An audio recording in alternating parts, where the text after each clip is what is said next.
शरणम हरि शरणम हरि शरणम। बिनु सत्संग विवेक न होई, राम कृपा बिनु सुलभ न सोई।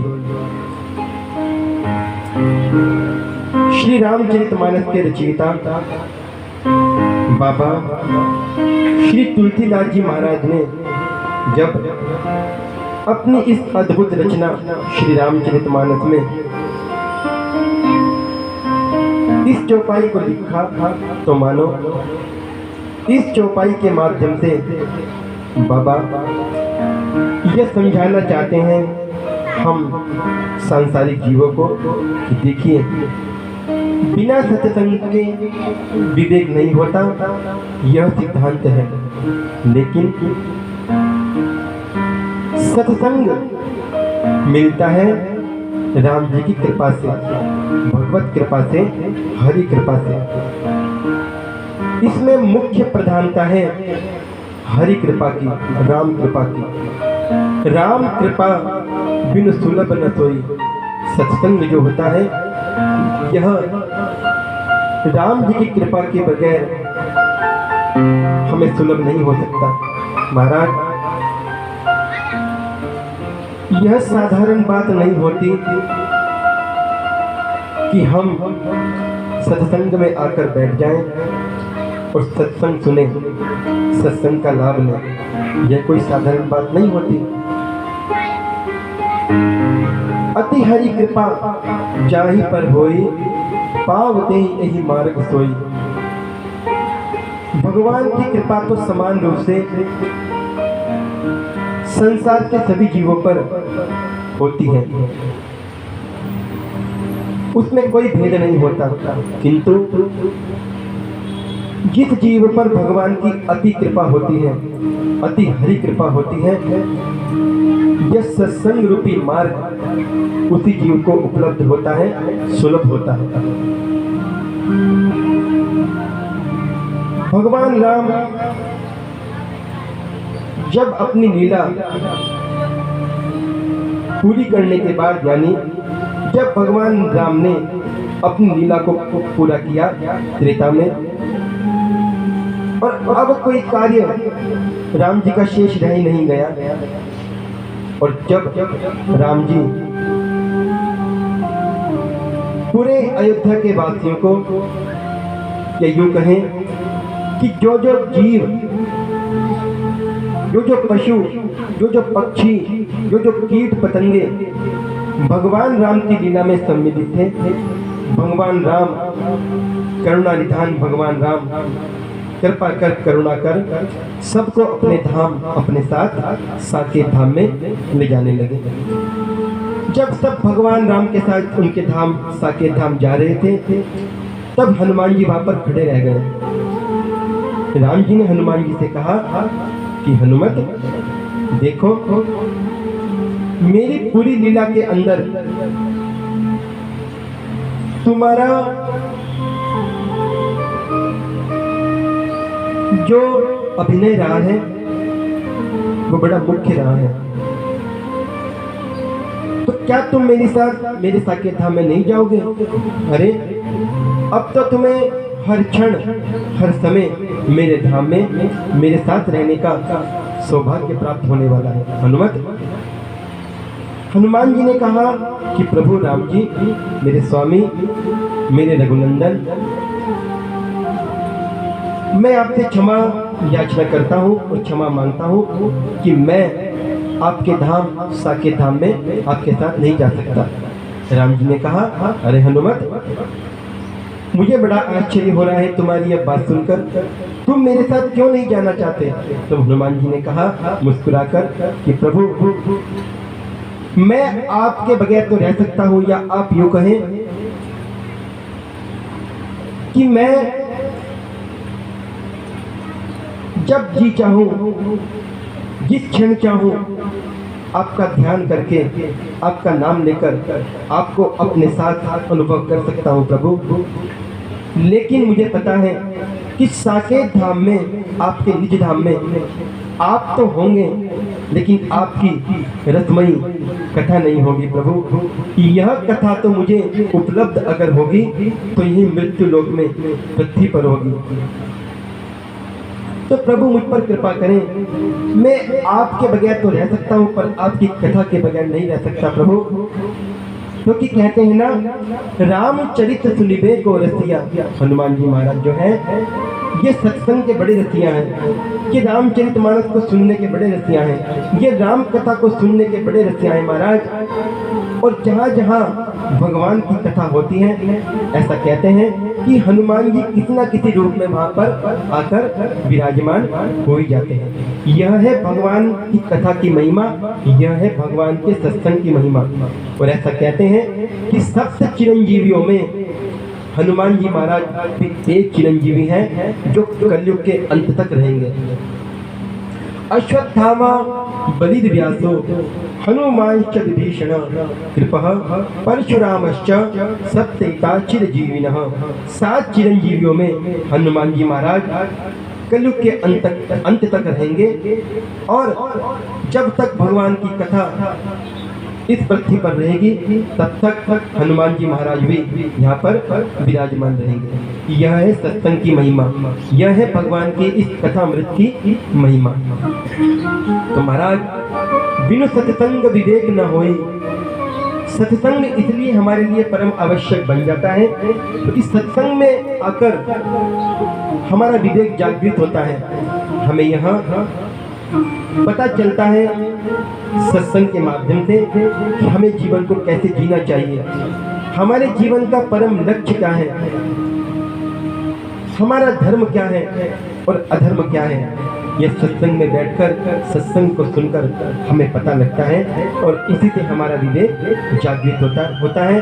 विवेक जागृत होगा तो हमें सदमार्ग दिखाई देगा, सदमार्ग दिखाई देगा तो महाराज हमारी सदमति होगी, सदमति होगी तो भगवान के श्री चरणों में हमारी रति होगी, हमारी रति भगवान श्री हरि के श्री चरणों में होगी तो हमारी गति भी, सदगति भी भगवान के श्री चरणों में अवश्य होगी। यह है भगवान के सत्संग का प्रभाव जो भगवान की कृपा से मिलता है। तो आइए आज की तृतीय दिवस की कथा में प्रवेश करने से पूर्व हम और आप अपने परम पिता परमात्मा श्री वृंदावन बिहारी श्री कृष्ण चंद्र के श्री चरणों में युगल चरणारविंद में यह प्रार्थना करें कि प्रभु मैं जैसा भी हूँ तुम्हारा हूँ। प्रभु मेरे संपूर्ण जीवन की जो जिम्मेदारी है वो प्रभु आपके कंधों पे है। तो प्रभु आप अपनी यह कृपा करुणा हम जीवों पर बनाए रखना, हम जीवों को निरंतर आपका सत्संग उपलब्ध होता रहे। प्रभु आपकी कथा हमारे कानों में कथामृत रस को घोलती रहे। प्रभु नित्य निरंतर अपने पास आपके होने का मैं अनुभव करता रहूं। तो ऐसी प्रार्थना आप इस भजन भाव के माध्यम से मेरे साथ मिलकर करें।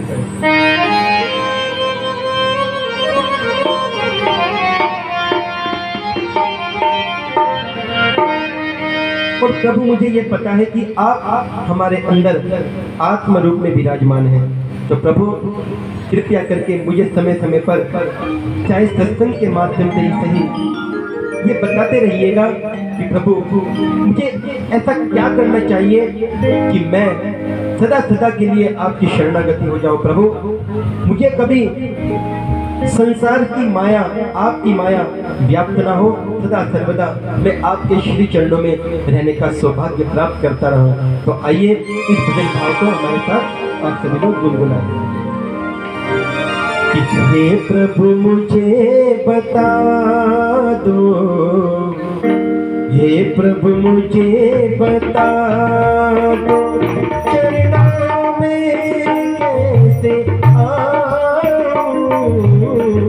हे प्रभु मुझे बता दो, हे प्रभु मुझे बता दो, चरणों में कैसे आऊं। माया के बंधनों से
से आओ, माया के बंधनों से, माया के बंधनों से प्रभु कैसे मुक्ति पाऊं, प्रभु मुझे बता दो, हे प्रभु मुझे बता दो, हे प्रभु मुझे बता दो।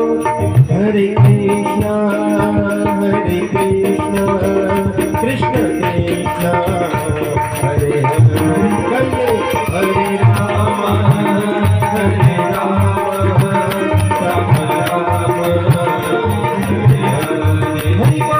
हरे कृष्ण कृष्ण कृष्ण हरे हरे, गाइए हरे राम राम राम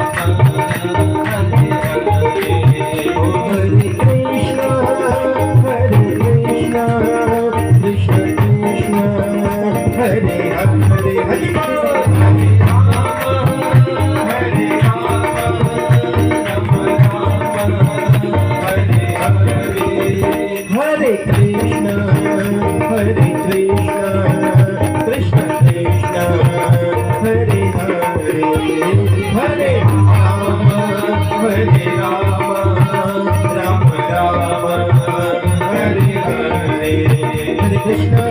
कृष्ण कृष्ण कृष्ण हरे हरे, हरे राम राम राम हरे हरे, हरे कृष्ण कृष्ण कृष्ण हरे हरे, हरे राम राम राम हरे हरे, हरे कृष्ण कृष्ण कृष्ण हरे हरे, हरे राम राम राम हरे हरे, हरे कृष्ण कृष्ण कृष्ण हरे हरे, हरे राम राम राम हरे हरे, हरे कृष्ण कृष्ण कृष्ण हरे हरे, हरे राम राम राम हरे हरे कृष्ण कृष्ण कृष्ण हरे हरे, हरे राम राम राम हरे हरे, हरे कृष्ण कृष्ण कृष्ण हरे हरे, हरे राम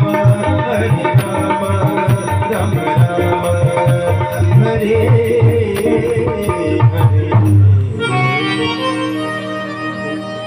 बोले श्री वृंदावन बिहारी लाल की जय। कल द्वितीय दिवस की कथा में हमने श्रवण किया था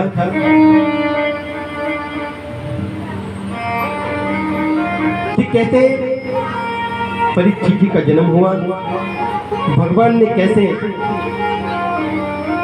अपने भक्त की पुकार सुन के उसकी रक्षा की, यानी उत्तरा के गर्भ की रक्षा की भगवान द्वारिकाधीश ने। कल कथा क्रम में समय अभाव के कारण यह दो प्रसंग रह गए थे, तो इन दो प्रसंगों को संक्षेप में, इन दो प्रसंगों पर संक्षेप में हम प्रकाश डालेंगे, उसके बाद फिर आगे बढ़ते हैं। कल आपने श्रवण किया कैसे भगवान ने उत्तरा के गर्भ की रक्षा की।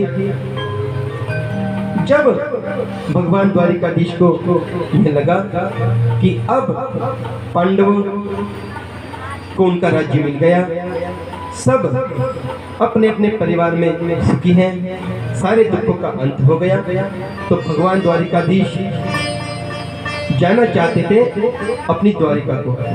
सूत जी ने शौनक जी को बताया कि देखो शौनक, भगवान द्वारिकाधीश जब अपनी द्वारिका को जा रहे थे तो उस समय माता कुंती द्वारिकाधीश के पास आई थी और उन्होंने कहा कि देखो द्वारिकाधीश, यह मैं क्या सुन रही हूँ, आप हमें छोड़कर जा रहे हैं। द्वारिकाधीश ने कहा कि देखो बुआ जी, अब आप अपने राज्य में, अपनी हस्तिनापुरी में बड़े सुख से रहिए, आपके दुखों का अंत हो चुका, अब मैं भी जाता हूँ अपनी द्वारिका को। तो माता कुंती ने कहा कि द्वारिकाधीश, ये तो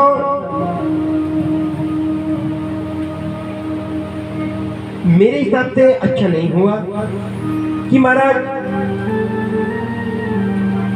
हम दुख में रहे, हमारे ऊपर दुख आया तो आप हमारे साथ रहे, और जब सुख आया तो हमें छोड़कर जा रहे हैं। तो प्रभु मैं आपसे क्षमा चाहती हूँ, मुझे ऐसा सुख भी नहीं चाहिए जिस सुख में आप हमें छोड़ दें और हम आपको भूल जाएं। प्रभु आप हम पर कृपा करें, हमें वह दुख भी अनंत सुखों के समान है जिस दुख में आप हमारे साथ हैं। प्रभु माता कुंती द्वारिकाधीश से कहती है कि देखिए द्वारिकाधीश, विपद संतु न शाश्वत तत्र तत्र जगत गुरु भवतो दर्शनम यस्यात् पुनर्भव दर्शनम। प्रभु मुझे आप अगर कुछ देना चाहते हैं और आपसे मैं कुछ मांगूं तो आप मुझे देंगे?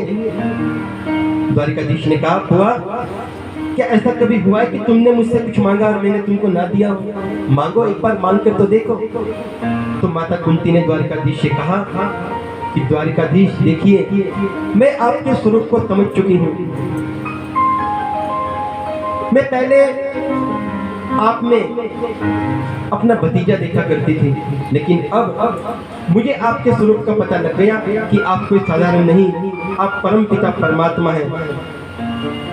जिस परम पिता परमात्मा की कृपा हम पर बनी रही और जिस कृपा के बनते हुए हम महाभारत का इतना बड़ा युद्ध आज जीत चुके हैं। तो प्रभु आप हम पर कृपा करें तो मैं आपसे कुछ मांगना चाहती हूँ। प्रभु ने कहा, हुआ मांगिए। तब माता कुंती ने द्वारिकाधीश से कहा कि देखिए द्वारिकाधीश, आप मुझे संसार का सारा दुख दे दीजिए, मैं पल्ला पसार के आपसे मांगती हूँ। द्वारिकाधीश ने कहा, बुआ क्या तुम पागल हो गई हो? अरे इतना दुख क्या तुम पे कम आया था जो अब फिर से दुख मांग बैठी? अरे अब तो आपके सुखी रहने का समय है, अब तो सुख से अपने बच्चों के साथ अपने परिवार के साथ रहो, और अब सुख से रहने का समय आया तो मुझसे दुख मांग रही हो। माता कुंती ने कहा कि देखिए द्वारिकाधीश, मुझे बिल्कुल भी अभिष्ट नहीं कि आप हमें छोड़कर जाएं, आपसे हमारा वियोग हो, हम आपसे आपका संयोग चाहते हैं। तो प्रभु द्वारिकाधीश, आप मुझे कृपया करके वह दुख ही दे दीजिए जिस दुख में आप जीव के साथ रहते हैं। ये होता है मांगना। महाराज संसार में कोई भी व्यक्ति आपको ऐसा नहीं दिखेगा जो भगवान से दुख मांग ले। हर कोई भगवान के सामने जाकर सुख ही मांगता है कि भगवान हमें अच्छी पत्नी दे दो, भगवान हमें अच्छा पति दे दो, हमें पुत्र दे दो, हमें संपत्ति दे दो, हमें ये दे दो, हमें वो दे दो। मंगते की तरह हम भगवान के सामने केवल और केवल भीख मांगते रहते हैं। क्या भगवान को यह पता नहीं कि हमारे हृदय के अंदर क्या है? अरे जो परमात्मा समान रूप से सबके अंदर विराजमान है, क्या उनको यह पता नहीं कि हमें किस समय किस चीज की आवश्यकता है? क्या परमात्मा हमें मांगने पर ही देंगे? महाराज मांगना है तो माता कुंती से मांगना सीखे। इसका मतलब ये भी नहीं हुआ कि आप भगवान के सामने जाकर ये कह दें, ये कहें कि भगवान हमें तो आप दुख दे दें जैसे माता कुंती ने आपसे मांगा था। नहीं, ऐसा भी नहीं कहना।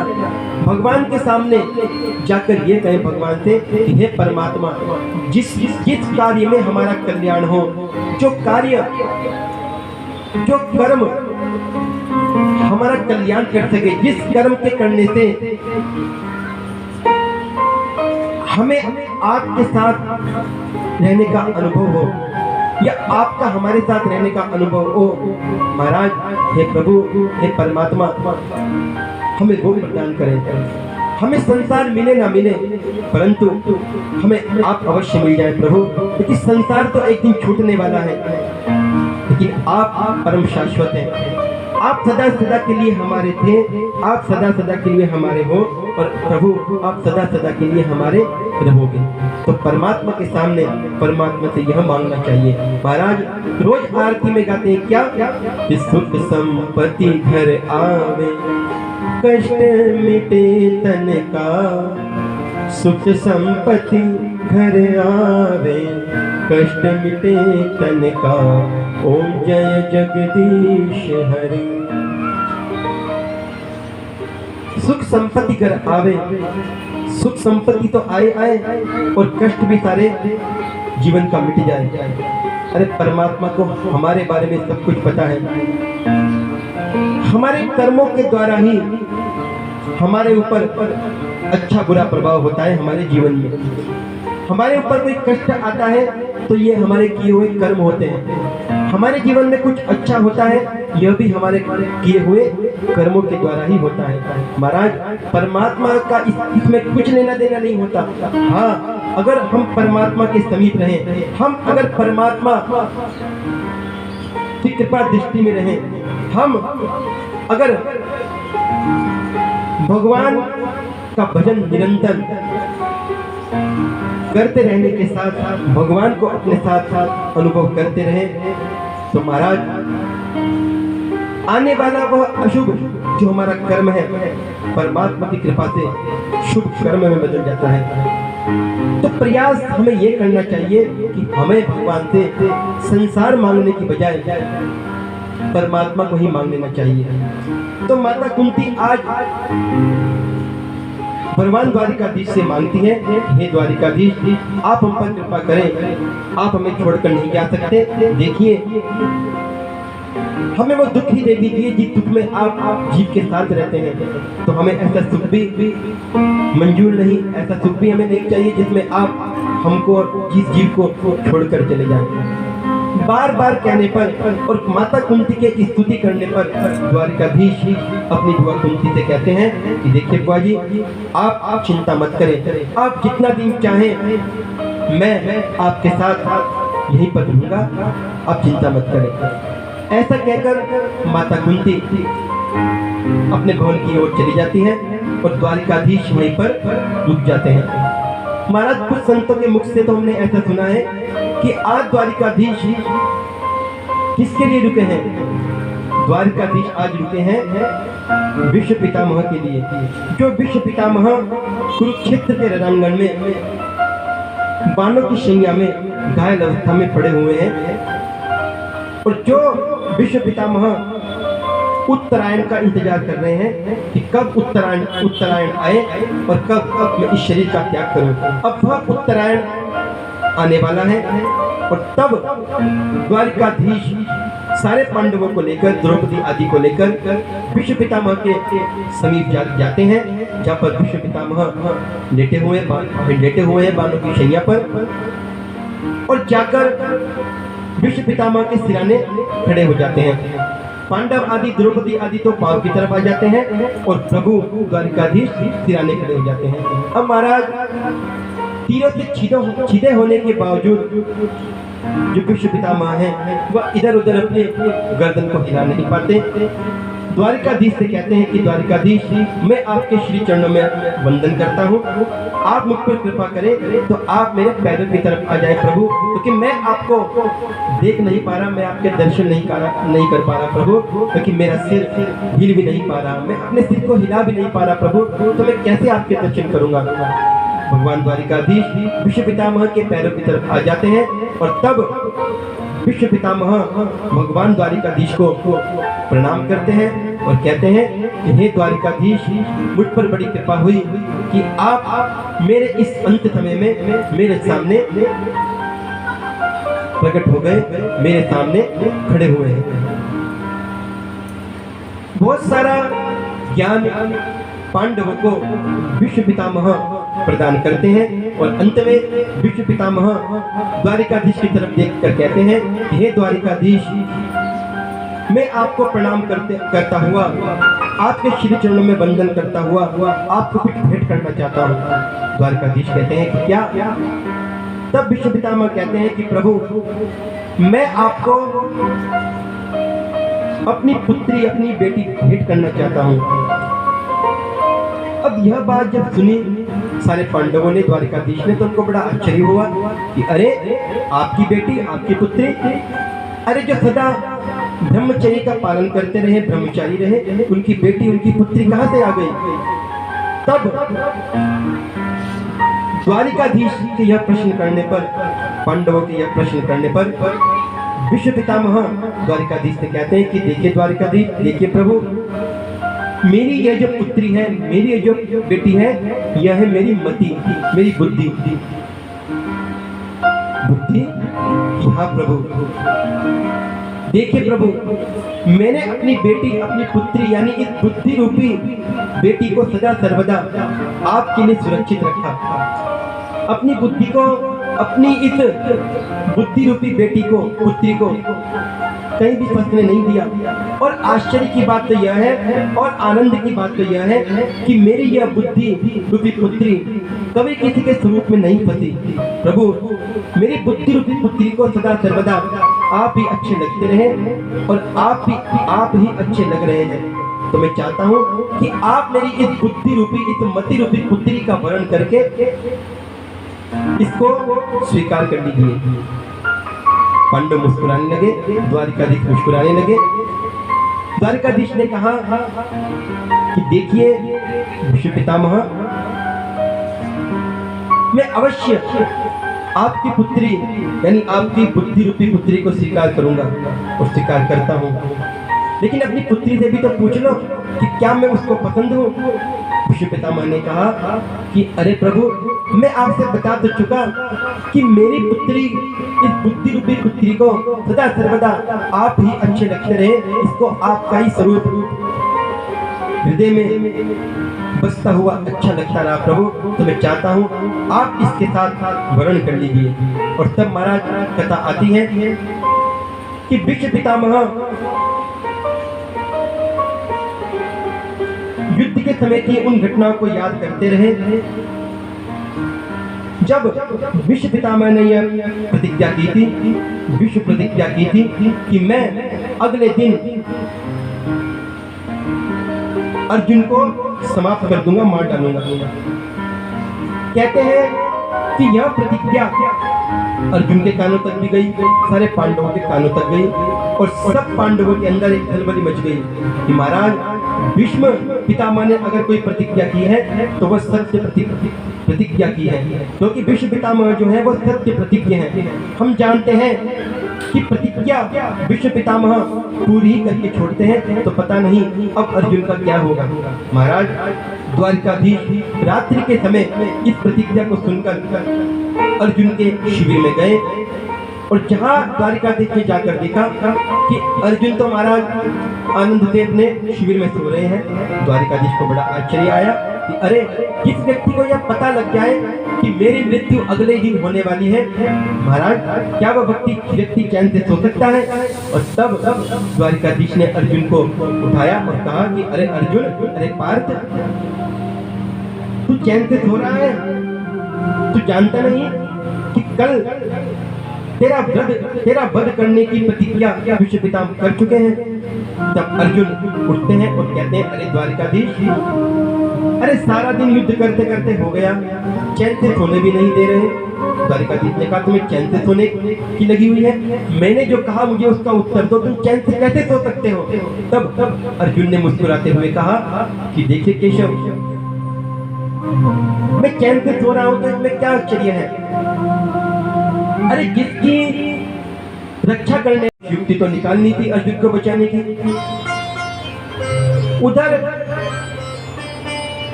दुर्योधन भीष्म पितामह के कक्ष में गया और जाकर भीष्म पितामह का आशीर्वाद मांगने लगा।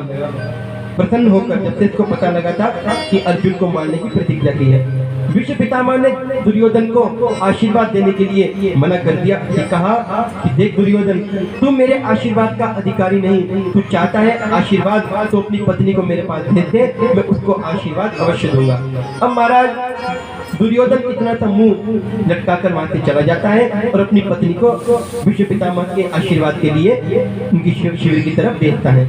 अब जैसे ही दुर्योधन की पत्नी उधर से चलती है, इधर द्वारकाधीश अर्जुन के शिविर से चलते हैं और रात्रि का समय उस समय हो रहा होता है। दुर्योधन की पत्नी को आते देखकर द्वारकाधीश दुर्योधन की पत्नी को रोकते हैं और कहते हैं कि अरे इतनी रात्रि में तुम कहाँ जा रही हो? दुर्योधन की पत्नी कहती है द्वारिकाधीश देखिए मैं जा रही हूँ भीष्म पितामह का आशीर्वाद प्राप्त करने के लिए। द्वारिकाधीश कहते हैं कि देखो रात्रि को ही क्या आवश्यकता पड़ गई आशीर्वाद देने की? अरे सुबह जाना और सुबह जाकर आशीर्वाद दे लेना। अब द्वारिकाधीश की बातें तो हर कोई मान लेता है। द्वारिकाधीश ने जैसे ही कहा दुर्योधन की पत्नी वहां से लौट गई। तुरंत द्वारिकाधीश गए द्रौपदी के शिविर में और द्रौपदी ने कहा कि देखो द्रौपदी तुरंत जल्दी से तैयार हो जाओ और मेरे साथ चलो। अब कोई द्वारिकाधीश से पूछता तो है नहीं कि द्वारिकाधीश जाना कहाँ है, जैसा द्वारिकाधीश कह दे वैसा हो जाए। तुरंत द्रौपदी जी द्वारिकाधीश जी के साथ चल पड़ी। अब महाराज दोनों पहुंच गए भीष्म पितामह के शिविर के पास। द्वारिकाधीश ने कहा कि देखो द्रौपदी अपना घूंघट नीचे कर लो, तुम्हारा चेहरा दिखाई नहीं देना चाहिए। जाते ही तुम भीष्म पितामह के चरणों में पड़ जाना, बाकी आगे का काम सब भीष्म पितामह के द्वारा हो जाएगा। द्रौपदी जी ऐसा ही करती हैं।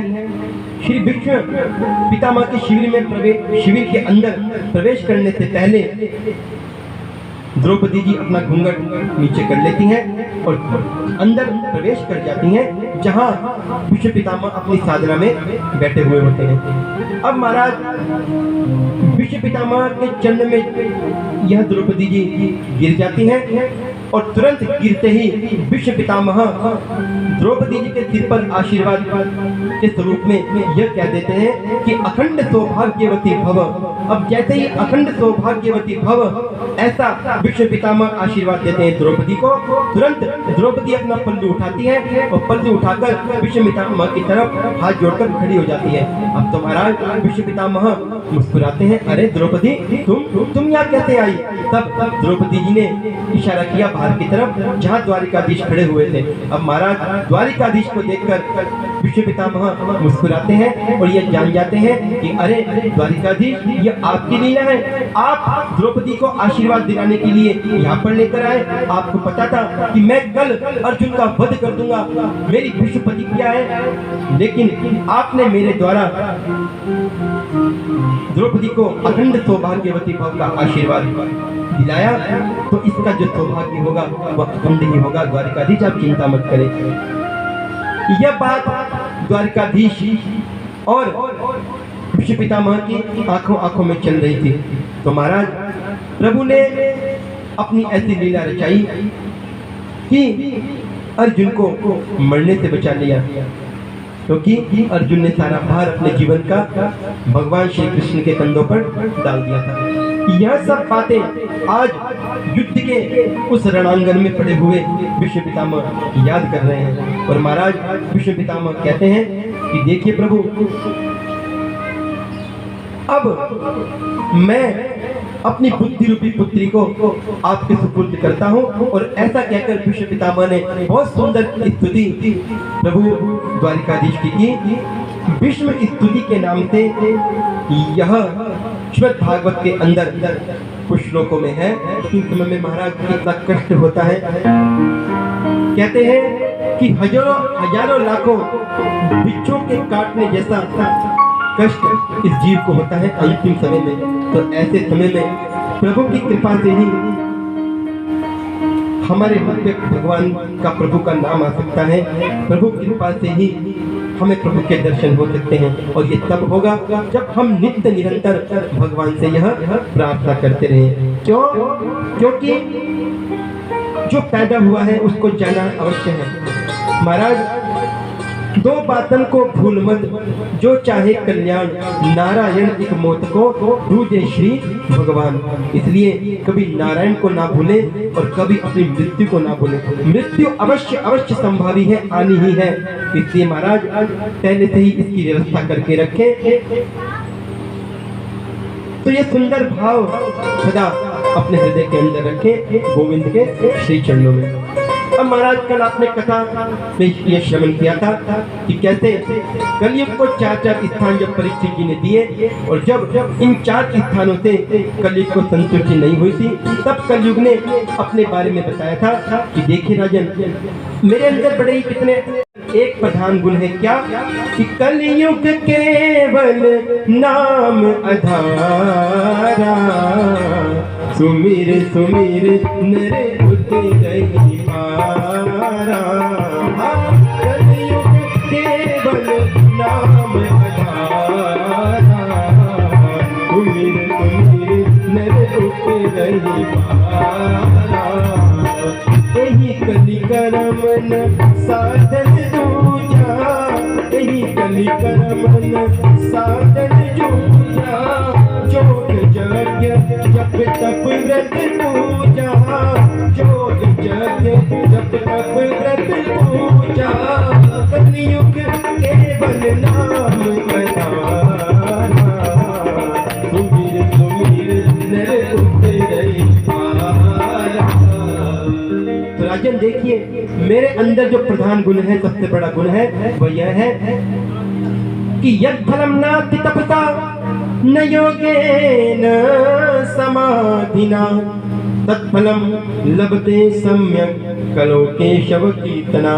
जो फल युगों युगों तक समाधि लगाने से भी नहीं मिल पाता, जो फल तप करने से भी नहीं मिल पाता, नहीं मिल सकता, जो योगियों को योग लगाने से भी नहीं मिल पाता, महाराज कल युग में भगवान के नाम का संकीर्तन करने से, भगवान के नाम का उच्चारण करने से वह फल मिल जाता है। तो महाराज जब नाम की ऐसी महिमा कलयुग के अंदर परीक्षित जी ने सुनी थी, तब परीक्षित जी ने प्रसन्न होकर एक सुंदर स्थान कलयुग को दिया था कि जा तेरा निवास स्वर्ण में हो। ये कथा आपने कल श्रवण की थी। तो आइए हमने कुछ संक्षेप में कल की कथा में जो प्रसंग कुछ छूट गए थे समय अभाव के कारण, तो आइए आपने कल कथा श्रवण की थी कि राजा परीक्षित को 7वें दिन मरने का श्राप लगा था, और राजा परीक्षित सब कुछ छोड़ छाड़ कर गंगा तट पर आकर बैठ गए थे। गंगा तट पर आकर जैसे ही राजा परीक्षित जी बैठे थे, तुरंत सारे ऋषि मुनि वहां पर आकर उपस्थित हो गए, और सबके देखते ही देखते वहां पर शुकदेव महामुनि का भी आगमन हुआ था। अब महाराज शुकदेव मुनि परमहंस परम अद्भुत परीक्षित जी के सामने विराजमान हुए।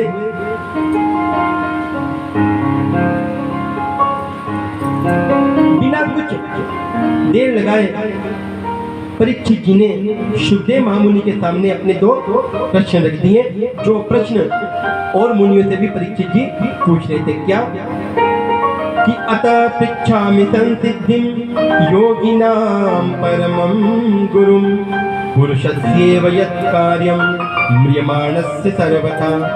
कि अतः गुरुदेव मुझे कृपा करके यह बताएं, करुणा करके यह बताएं कि जल्दी मरने वाले की मुक्ति का क्या साधन है। यानी जिसको पता है कि मेरी मृत्यु निकट है, जल्दी है, तो उसको कौन सा उपाय करना चाहिए। और दूसरा मेरा प्रश्न यह है गुरुदेव कि मनुष्य मात्र का कर्तव्य क्या है। मनुष्य मात्र को इस मानुष देह में रहकर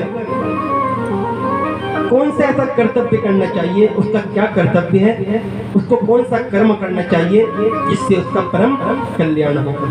ये 2 प्रश्न परीक्षित जी ने शुकदेव जी के सामने रखे, जो म्रियमाण हो। म्रियमाण कहते हैं जो जल्दी मरने वाला हो। अब शुकदेव महामुनि बोले कि वरीयानेशते प्रश्न कृतो लोकहितं नृप, आत्मविस्मत्तदा पुंसां श्रोतव्यादिषु यः परः। परीक्षित जी का प्रश्न सुनकर शुकदेव महामुनि बड़े प्रसन्न हुए और बोले कि अरे परीक्षित, तूने ये जो प्रश्न किए हैं ये बड़े ही उत्तम है। और देख परीक्षित, यह जो 2 प्रश्न हैं ये केवल तेरे ही नहीं, ये जीव मात्र के हैं। और तू सोचता है कि तुझे ही 7 दिन में मरना है, तुझे ही 7वें दिन मरना है, तो देख मैं तुझे बताता हूँ कि जो जीव जन्म लेता है उसको एक ना एक दिन मरना ही होता है, और मरना भी इन 7 ही दिनों में होता है। 8वां तो दिन ही नहीं बना। कैसे? कि सोम, मंगल, बुध, बृहस्पति, शुक्र, शनि और रवि। बताइए इन 7 दिनों में कोई 8वां दिन बना? जो भी गया है, जो भी जाएगा, वही 7 ही दिनों में जाएगा। तो परीक्षित, तू पहले तो अपने मन से ये बात निकाल दे कि मुझे ही 7 ही दिन में मरना है या 7वें दिन मरना है। देख, जहां तक रही बात तेरे कल्याण की, तो तेरा कल्याण तो सुनिश्चित होगा ही होगा, यह मैं तुझे वचन देता हूँ। और कल्याण तो छोड़, तुझे मैं भगवान की प्राप्ति भी करा दूंगा, ये भी ये तू निश्चित सोच ले या तू समझ ले। इस संसार में जितने भी लोग हैं जो हमारे आसपास हैं, वह हमारे साथ रहते हैं स्वार्थवश, चाहे वह कोई भी संबंधी क्यों ना हो। शुद्धदेव महामुनि बताना चाहते हैं कि देखो,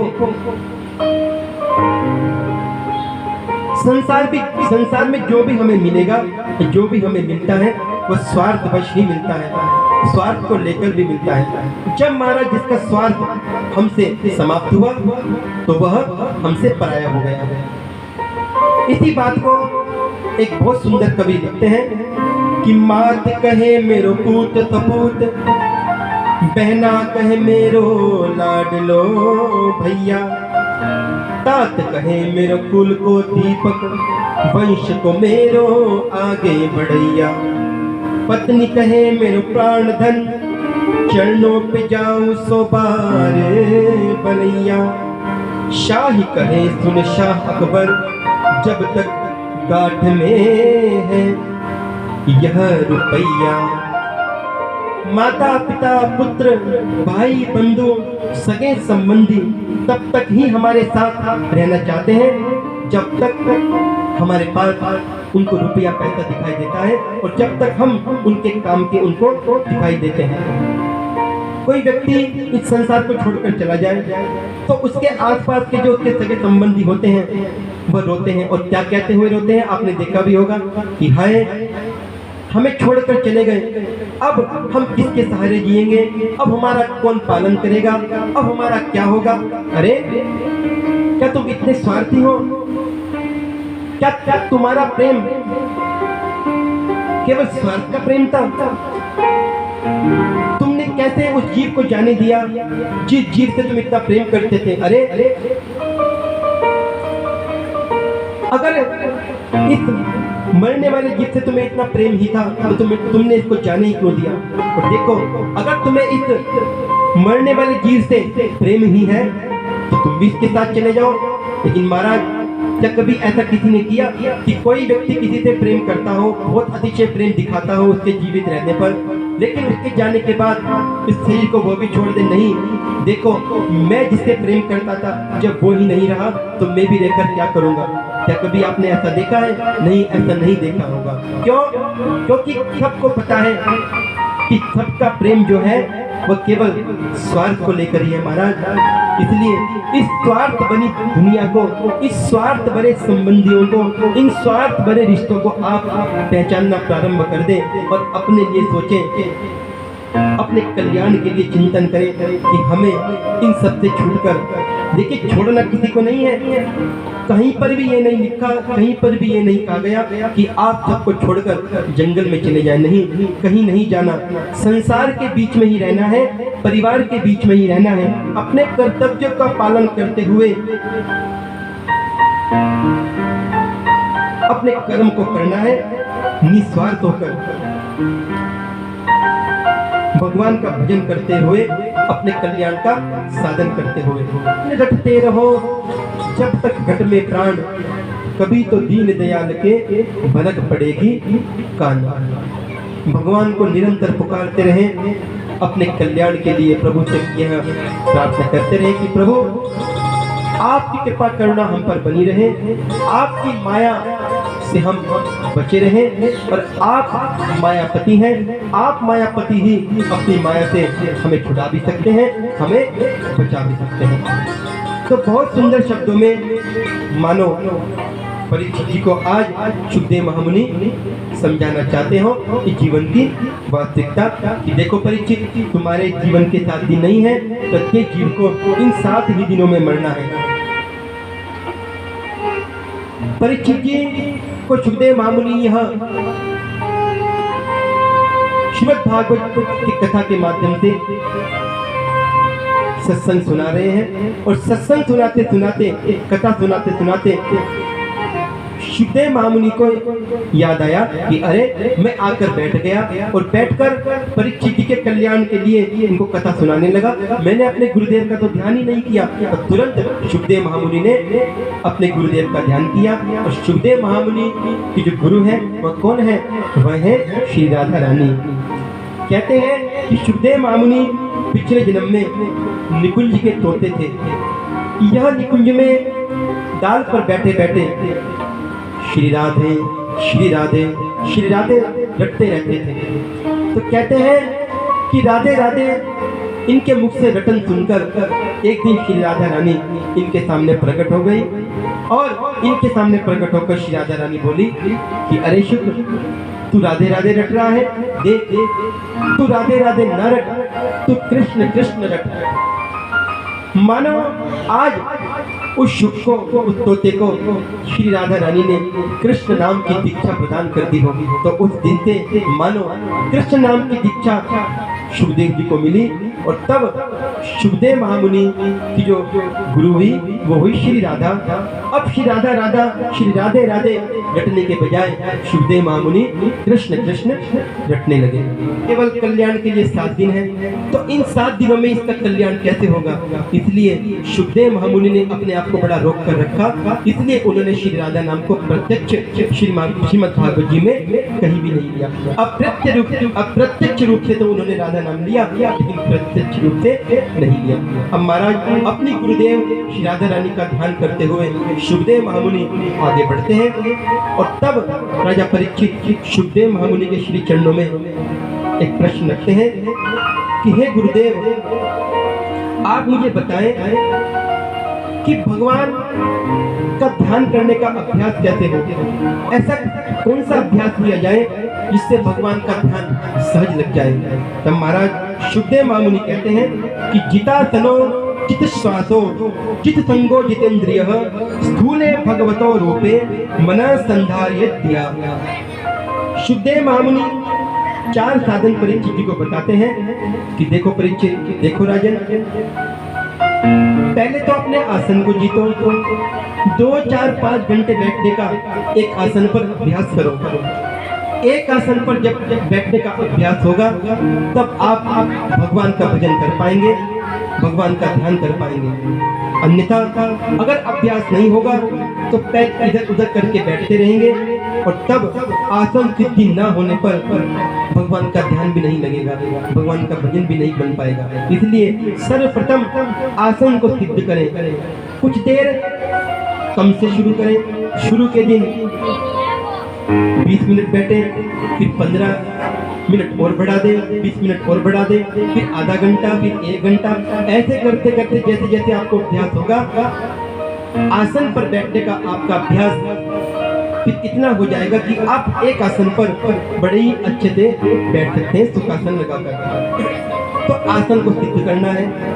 दूसरा बताया कि जित श्वासों, अपनी श्वासों को जीतना है प्राणायाम के माध्यम से। नित्य प्रति प्राणायाम करना चाहिए, जैसे हमारे रामदेव जी ने प्रचार प्रसार कर रखा है योग के माध्यम से कि अनुलोम विलोम प्राणायाम, कपालभाति प्राणायाम आदि आदि जितने प्राणायाम हैं श्वासों के निरोध के लिए, श्वासों को रोकने के लिए, श्वासों को जीतने के लिए, तो ये प्राणायाम करने चाहिए। श्वासों को ज्यादा देर तक रोकने का अभ्यास सबको करना चाहिए, क्योंकि जो हमें श्वासें मिली हुई हैं वह गिनती की मिली हुई है। साधारण जो मनुष्य होता है वह 21,600 श्वासें पूरे दिन और रात में कुल लेता है। गिनी हुई सांसें हर जीव को मिली हुई हैं, तो इसलिए जितना जितना श्वास को रोकने का हम प्रयास करेंगे, जितना जितना सांस को रोकने का हमें अभ्यास होगा, उतनी उतनी हमारी आयु बढ़ेगी। इसलिए कुछ समय से शुरू करें, थोड़े समय से शुरू करें और कम से कम 1 मिनट तक अपनी सांस को रोकने का अभ्यास करें। तीसरा बताया कि जित संगो अपने संग को जीते। हमारा संग कैसा हो यह देखते रहे। हमारे आसपास के लोग क्या नकारात्मक स्वभाव वाले तो नहीं, क्या नकारात्मक सोचने वाले तो नहीं, क्या उद्दंडी तो नहीं, ऐसा भी महाराज ध्यान में रखें। अच्छे लोगों के साथ रहें, अच्छा संग करें, ऐसे लोगों के साथ रहें जो आपको सकारात्मक बातें बताएं, जो आपके साथ सकारात्मक बोले, जो आपको अच्छे रास्ते पर ले जाने का प्रयास करें। ऐसे लोगों के साथ ना रहें जो लोग आपको महाराज गलत रास्ते पर लेकर जाएंगे। ये अच्छे लोगों का संग करें। तो इस अभ्यास से आप संग को जीते।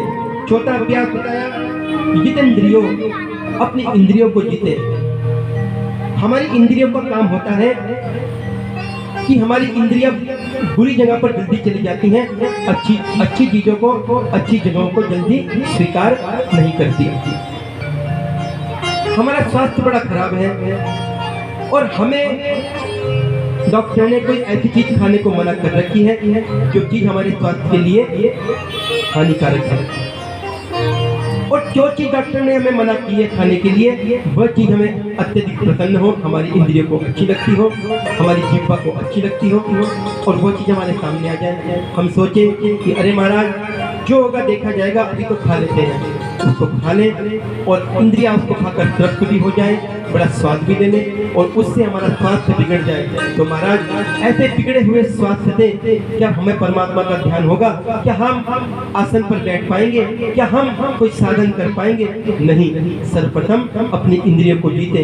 यह व्रत, यह उपासनाएं, यह उपवास होते ही इसलिए हैं ताकि हम एक दिन व्रत करके अपनी इंद्रियों को कुछ अपने कंट्रोल में लाने का प्रयास करें। ये जो मांग रही है, कम से कम एक दिन का अभ्यास तो करें कि इनको वह चीज ना दे जिस चीज को मांगने के लिए ये प्रयास कर रही है। तो महाराज अपनी इंद्रियों पर विजय प्राप्त करने का प्रयास करें। हमारे पैर चाहते हैं कि आज चलते हैं मदिरालय में, आज चलते हैं डिस्को में, आज चलते हैं सिनेमा घर में। तो अपने पैरों को समझाएं, अपने पैरों को कहें कि देखो जहां तुम मुझे ले जाना चाहते हो, आज नहीं, वहां पर हम कभी और चलेंगे। आज हम चलते हैं किसी मंदिर में, आज हम चलते हैं सत्संग में। तो ऐसा अभ्यास करें कि इन इंद्रियों को किसी अच्छे काम में लगाने का। हाथ हमारे कहे कि आज किसी को मारना है, आज किसी को इन हाथों से कष्ट पहुंचाना है, हमारे हाथों से कोई गलत कार्य ना हो, ऐसा प्रयास करें और अपने हाथों को भगवान की सेवा में लगाने का प्रयास करें। जितना जितना इन इंद्रियों को हम अच्छे कार्यों में लगाने का प्रयास करेंगे, उतना उतना हमारी यह इंद्रियां भगवान में लगेंगी। तो महाराज अपनी इंद्रियों को अभ्यास पूर्वक भगवान में लगाना ही पड़ता है।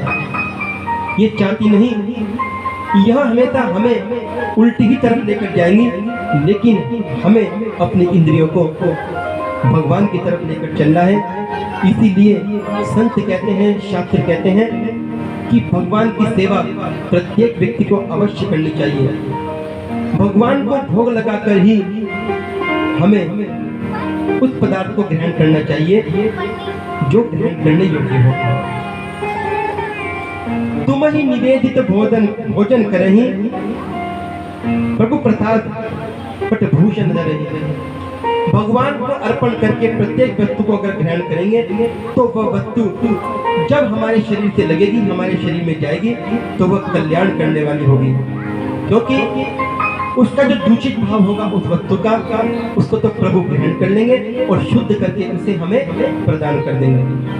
तो इसलिए भगवान की सेवा हमें करनी चाहिए, ताकि हमारी जो ये इंद्रियां हैं, हाथ रूपी, पैर रूपी, आंख रूपी, कान रूपी, नासिका रूपी, मुंह रूपी, यह भगवान में लगे और भगवान में लगकर यह भगवान की ही हो जाए। आंखों से प्रयास करें कि गलत दृश्य न देखे जाए। आंखें हमारी कहे कि चलो आज कुछ ऐसा देखना है, तो नहीं, इनको कहे कि नहीं देखो, आज हम भगवान का दर्शन करेंगे, आज हम भगवान का दर्शन करके तुम्हें तृप्ति प्रदान करेंगे। तो महाराज जब यह अभ्यास हमारा होगा इंद्रियों को लेकर, तब इस चारों अभ्यास के चलते एक ना एक दिन हम उस अवस्था को अवश्य प्राप्त कर लेंगे, जिस अवस्था को प्राप्त करके हम परमात्मा को प्राप्त कर लेंगे।